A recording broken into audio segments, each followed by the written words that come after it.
Okay guys, I'm here today with Dan Velleman, huge honor for me. And guys, today Dan is a 2 times All-American Division 1 in wrestling, and he got 2nd place in the NCAA also, Division 1. And he works with us with BJJ Fanatics and Fanatic Wrestling. And he's doing Jiu-Jitsu and he's blue belt in Jiu-Jitsu.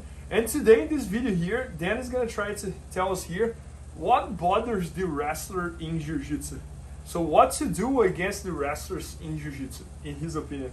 Then you have all this baggage about wrestling, like 30 years doing it, and you're doing Jiu-Jitsu. What are the things that bothers you the most when you're doing Jiu-Jitsu? Like, so I would say, I mean, being new to Jiu-Jitsu, so I mean, there's wrestlers who have been involved a lot longer than I have in Jiu-Jitsu, but with me only doing about 2 years of training, some of the things that would intimidate me a bit, and nobody used these things against me.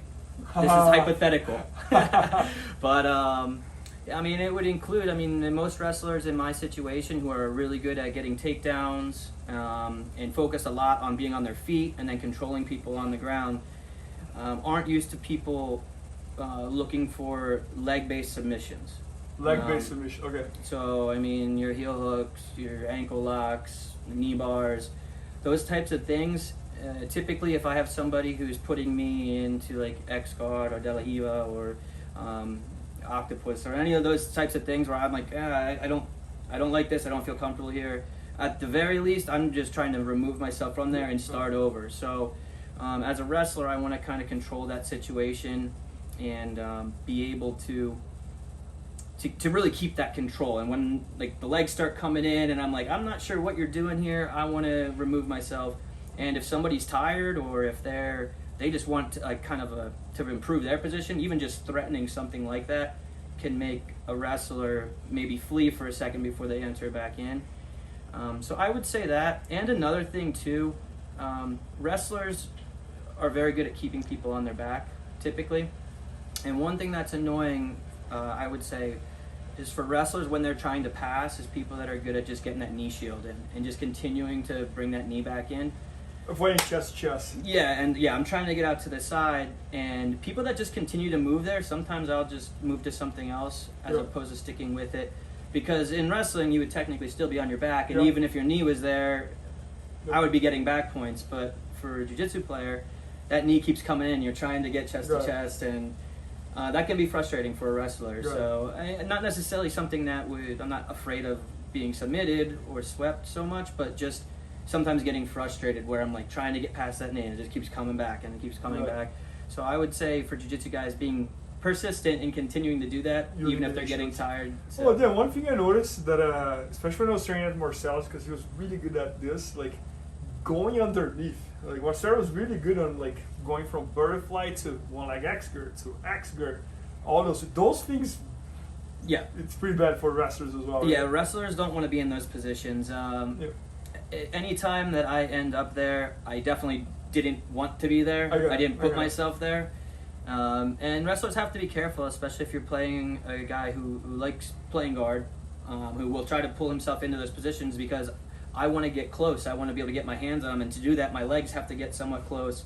And sometimes you have those guys who will roll underneath, barambola, and like that kind of stuff, and they tangle you up. And again, for me, if that happens, I'm trying to limp leg out and remove myself before they lock something out.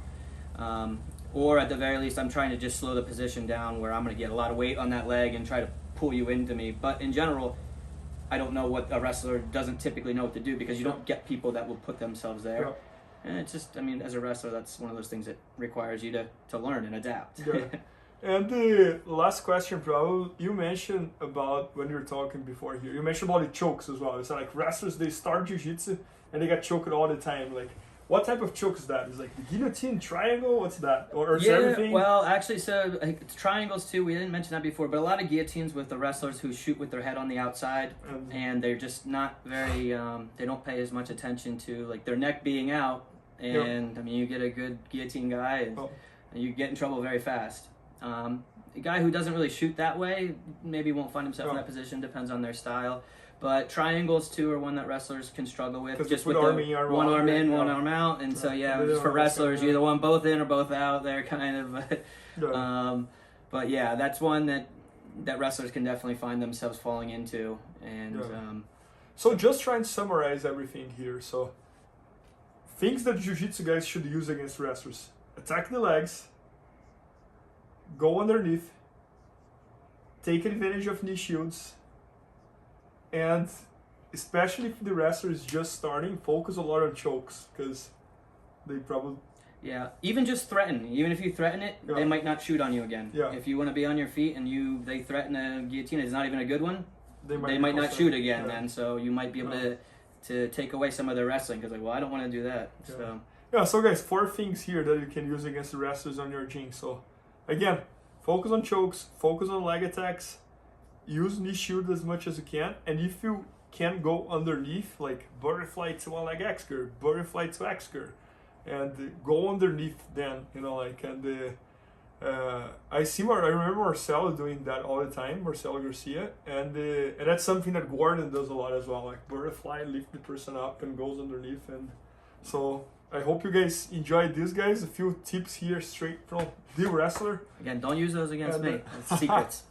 And guys, Dan has a bunch of instructional videos with us, both on BJJFanatics.com and FanaticWrestling.com. He's one of the best wrestling instructors out there, so make sure to check that out. And I hope you guys enjoyed. Thank you. Thank you.